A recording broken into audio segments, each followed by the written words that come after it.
What's going on, everybody? Welcome back to... turn that down, way too far.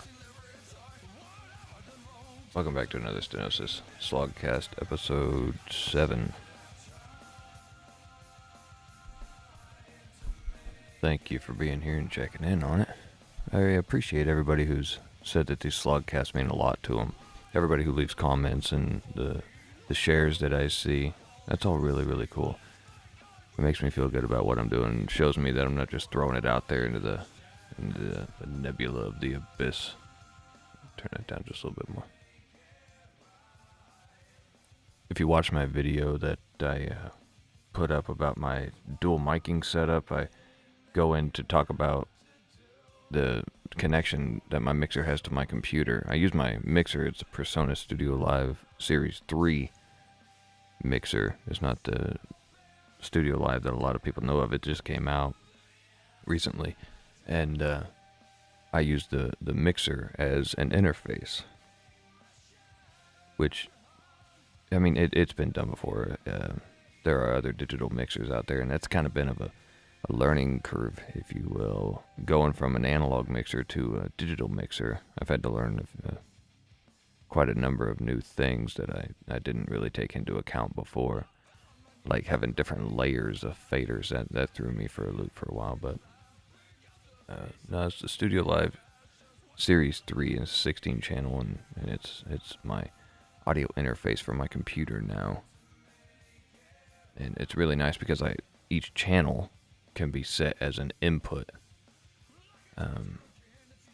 Unlike, you know, if you have a traditional interface, you're limited to the number of inputs that interface has, be it 1 or 2 or 4 or 8, and they typically go up in multiples like that. With this mixer, every channel on the mixer is a separate input in the program.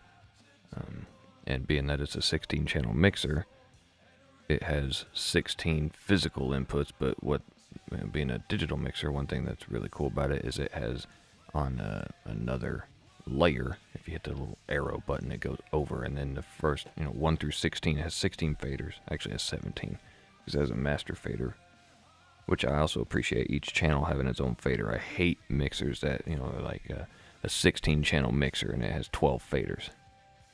And then the last 4 faders, you have to push a button, because they double for, like, 12 and 13 and 13 and 14 and 15 and so on and so forth. But so this one has 16 channel faders, and there's a little arrow that if you push it, 1 through 16 changes into 17 through 32, and 17 through 32 are digital inputs that I can utilize in my computer. I can route audio from my computer to any of those inputs on the mixer.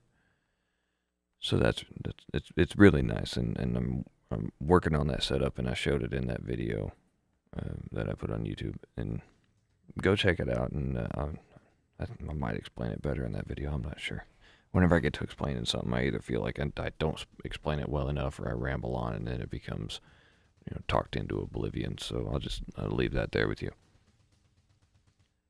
I wanted to start this SlogCast off with a story. Whenever I lived in Washington, I was thinking about this earlier this morning.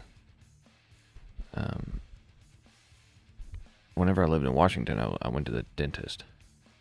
I was having ye old tooth pain. I had to go get that taken care of. Which, the dentist is expensive. Just a short digression there. The dentist is expensive. If any of you are dentists, Jesus. I mean, come on. I understand you're doing a very valuable service. I don't want to talk shit on you, but they're expensive. And then having to pay the entire balance at the time of service, I think that's digging a little deep. I mean, if you have to have your appendix taken out, you don't have to pay $28,000 right then and there. I know how much an appendectomy is because I had one. And that's another story. But I went to the dentist in Washington, and whenever I was laying there, what is it about the dentist that after they numb your mouth and they got your mouth all held open, and they got a drill inside of it and a little pick thing, and they want to talk? I didn't quite understand that. The dentist is asking me questions. Oh, how you doing today? How am I supposed to respond? You got a drill and a pick in my mouth, and I can't feel my mouth. Setting up for failure. But I was laying there, and the dentist asked me, he said, well, what do you do? I said, I'm a musician. Of course, anytime you tell somebody you're a musician, it seems that their respect for you goes out the window because they think you're just some shithead. But anyway, I said, I'm a musician. He said, oh, really? What do you play? And that's always confusing because you don't know if they're asking what instrument do you play or what genre do you play. So I went with the genre. I said, well, I play hard rock. And he said, oh, really? Well, what instrument do you play? I said, well, I play guitar, bass, drums, I sing. I play a bunch of instruments. You know, there's many times in my life where I had nothing to do but teach myself how to play an instrument. He said, what brand of guitar do you play? I said, Schecter. He said, oh, you must play a lot of like speed metal and heavy metal. I was like, well, we just went through the fact that I told you I played hard rock, but we'll forget that. I said, well, no, I mean, I don't play heavy metal or speed metal. I play hard rock, and I play, you know, different styles. I don't just lock myself into hard rock. I told him I've played country with my guitars. You know, just because it says Schecter doesn't mean it has to be a metal guitar. And that's another reason why I have so many. I have 5. I used to have 13. That's another reason why I have so many Schecters, because they're all different. I utilize, you know, the different guitars for different purposes. So he said, what guitar you play? I said, Schecter. He said, oh, you play metal. I was like, no, I play hard rock. He said, well, I play guitar. I said, oh, really? That's nice. We have something in common. The dentist and the guy laying in the chair with a numb mouth, can't feel his face, got something in common. This is nice. And I mumbled out of my mouth. I said, well, you're a guitarist. What do you play? He said, well, I play blues and jazz. So really, what kind of guitar do you have? He said, well, I have a Fender Strat. So that's a good guitar. He said, I have an acoustic, a Taylor. I was like, okay, yeah, that's nice. He said, and then I have my other guitar. I was like, oh, what's that? He said, it's a Paul Reed Smith USA custom shop. I just kind of went quiet. He goes, have you heard of that? In my head, I was like, you shitting me? But I said, oh yeah, I heard of that. He said, oh. He said, what do you think about those guitars? I said, well, honestly, the only thought that came to my mind was I should have chose to be a dentist instead of a musician, because Jesus Christ, it must have been your Ferrari sitting outside. Whenever he said he had a USA custom shop Paul Reed Smith, that, you know, the conversation's over after that. What are you gonna come back with? Actually, I did. I came back with, I said, whoa, you know, because now it's kind of a competition. I said, well, I play through Mesa Boogie amplifiers. I have a Roadster and a 2-channel, both of them dual rectifiers. I didn't have the Revision F yet, the chrome chassis that some of you have seen. He said, oh, those are nice. Those heavy metal guitars. Jeez, back to the heavy metal. And he said, I play through just a combo amp. I was like, really? What combo amp do you play through? He said an original Fender twin reverb, Silverface. I just laid there until he was done. I mean, just talk about, if you don't know what an original Fender twin reverb Silverface is, it's a classic. It is a combo amp, and there's obviously nothing against combo amps.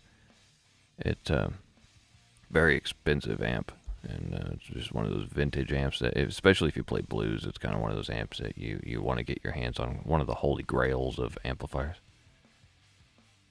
A little more rare than a 2-channel dual rectifier. But now that I have this chrome chassis Revision F, maybe I should go back out to Washington and be like, yeah, look good, asshole. No. It was a fun conversation. He was a nice guy.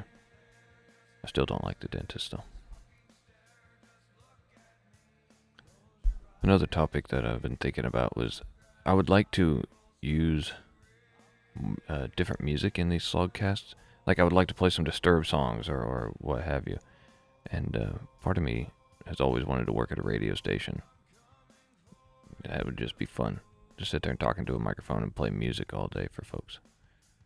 And it got me thinking that even as a musician, I have a hard time with the copyright laws about how you can't play. Like for instance, if I just put out music from other people in my podcast, some people do it, and I don't know how the hell they do it. I assume they go through the proper licensing channels or what have you, but I would like to put different music in my SlogCasts, and I have a frustration with the current copyright laws because I think they're a little strict. I understand fully if somebody is one, just not giving credit at all, and two, passing off somebody else's work as their own. I get that. As far as that being illegal and against copyright laws, that's totally fine. But if you think about music is a very tight belt industry, and it's no wonder on multiple aspects why it's continuing to go down. As much as people say the numbers go up, well, album sales have gone up and streaming has gone up.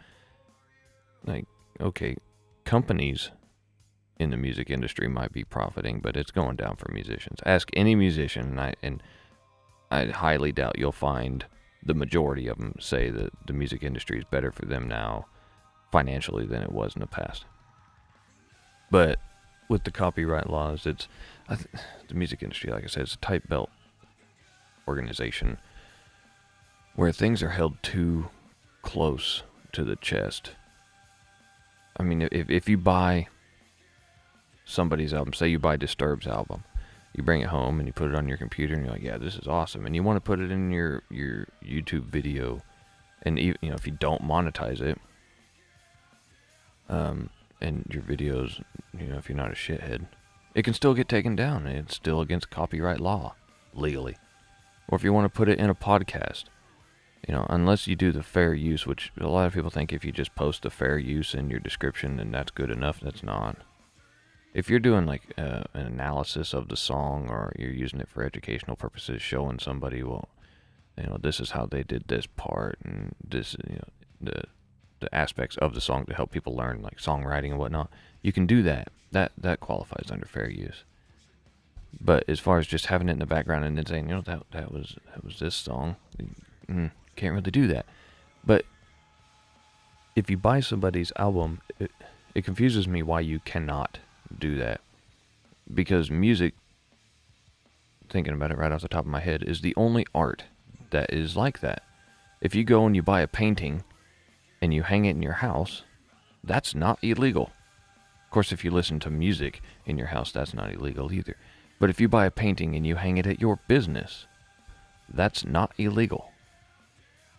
If you buy a painting and you use it in a YouTube video, not illegal. Why? Because you bought the painting. It's yours. You can, that's a copy of it. And for those people who say, well, that's painting is one of a kind. You're purchasing a one of a kind product. Music is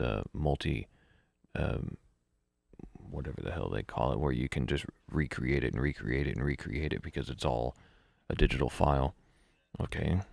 Well, what about like backgrounds for computers? Or what about damn it, I lost my train of thought. Backgrounds for computers, or I don't know what the hell I was going to say. Anyway, I can't think of any other digital media that is strictly held as the music industry is, as far as that goes. With my music, you can use my music for whatever the hell you want. I don't care. So long as you're not degrading me or degrading anyone else or harming anyone else, I don't care what you use my music for. If you have a podcast and you're wanting to find music, you can use mine if you want. I don't care. I mean, that's fine with me. That's why I wrote and released music, was so that people could listen to it and so that people could use it if they wanted to. I didn't write albums and release albums so that I restricted heavily what people could do with that stuff. I release it to the world. Whatever the world does with it is what the world does with it. That was, it bumped the microphone. That was kind of my angle the whole time with Stenosis being anonymous. If it was good, then it would grow. If it wasn't, then it wouldn't. Release it into the world and see what happens.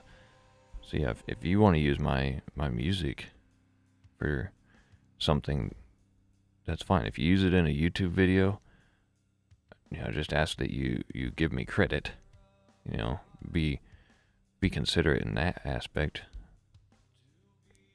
Always give credit to the artist, regardless of who it is. If you're using somebody else's work within your work, give credit. Especially if you're getting paid for it. Like if you use somebody's music in your video and you don't give credit as to whose music that was, that's kind of a dick move. It's actually really a dick move, because then at that point, you're really just using somebody else's work for your complete and total gain, and with zero bearing on them. So if you use somebody else's work, give them the acknowledgement that they deserve. Which brings me to another point. If you notice a change in the music, I don't know if some of you listened that deep into it, but I took a pause. I sat here and thought for a while. And it's a lot better to sit here and think for a while without recording than to have you guys sit through the silence of me thinking. That would not make for a great podcast. Or, maybe it would. Maybe that's the new trend. You got these people eating Jesus Christ. People eating the Tide Pod things. I mean, every time you turn on the news, there's just... It reminds you that society is not going up. As much as people want to think it is, it ain't. Well, I don't know. I guess you could say it is, and the news only reports on the negative stuff. I don't know. But going back to acknowledging people for their work, one thing that I've been implementing over the last, numerous months now, handful of months, one thing I've been really trying to do and trying to focus on is if I'm watching a video on YouTube from a creator that I'm subscribed to, I make sure to click like on that video, even if it's a video that maybe I didn't, particularly enjoy to my maximum expectations. What I expect from a creator is irrelevant. Their content that they create should not have a reflection on what I expect. I follow content creators because I respect them and what they're doing, and I'm following their journey. They're not tending to me. I am consuming what they are doing in their life. That's the way I view it. Anyway, I've been making sure to click like on their videos because creating content is hard. It takes a lot of time. It takes a lot of dedication and focus and mental clarity and a lot of the things that I haven't had. And I enjoy the content from those creators. Matt Carricker, who has Demolition Ranch and Off the Ranch and Vet Ranch. And I tell you, that's a successful guy right there. You watch him, and he's an inspiration. Or Nick Bear. You watch my videos and you watch Nick Bear's videos. We have two different figures. That guy is shredded, and I'm not much of a worker-outer, which you can clearly tell whenever you watch my videos. I'm not a big buff guy or resembling anything like Nick Bear, but I like his videos. I liked his military videos that he would put out, and I appreciate his service that he had in the U.S. Army, being a lieutenant. I like the content that he creates, even if I'm not in the fitness industry. I also watch Out on the Ranch with Dr. Lee, which is actually Matt Carricker's dad. Dr. Lee he's great. He's awesome. I love watching his stuff too. But it was actually on Dr. Lee's, one of his videos back in the day, that I made that decision. It must have been something that he said, but I made the decision to focus on clicking the like button on those videos. There are numerous people who cannot wait to dislike every video that they watch. And it can be crushing for any creator to see dislikes on a video. And there are people out there that just, that's what they live for, to try to get people to quit pursuing their dreams, to try to get them to not be successful, to try to knock them off of the path that we're all walking individually, so that they do not reach a higher level than the person who's clicking dislike. So, and I mean, there are other reasons why people dislike a video. Sometimes a video is just bad. I personally don't click dislike on a video. Maybe I'm just too nice. I don't know. Maybe it's just my mindset is just different. But I don't click dislike on a video. I click like. If I watch a video that I'm like, you know what, that wasn't cool. That the creator did something that was really, really stupid, or something that I don't agree with, then I'll just leave it be. You know, I think that can also speak to a creator. If they have high views and very low likes, I don't know. I've never really had high views, so I guess I can't speak on that. But if you like the content that I put out, I appreciate everybody who clicks the like button, or everybody who shares my videos, because that's the only way that I can grow Stenosis, or that's the only way that other people will find out about what I do. I mean, that's just how it works. If nobody likes the videos and shares the videos, then the videos essentially just get shot out into space.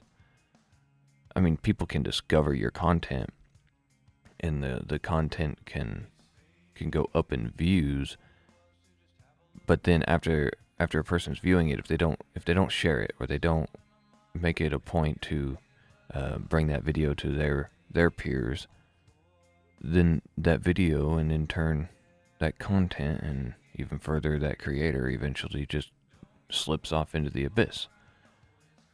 It's not how it works, where if you put a video out there, then people will just keep discovering it over and over and over again. And there's a thing called organic reach.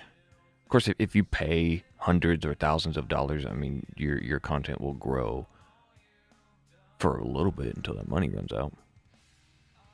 But Casey Neistat, any big YouTuber or big creator in any aspect, is only big because in their career there were enough people who felt that their content meant enough to the consumer for the consumer to share that with a friend, and then that friend enjoyed it, and then you have two people who enjoy one thing, and then you start to build what's called buzz.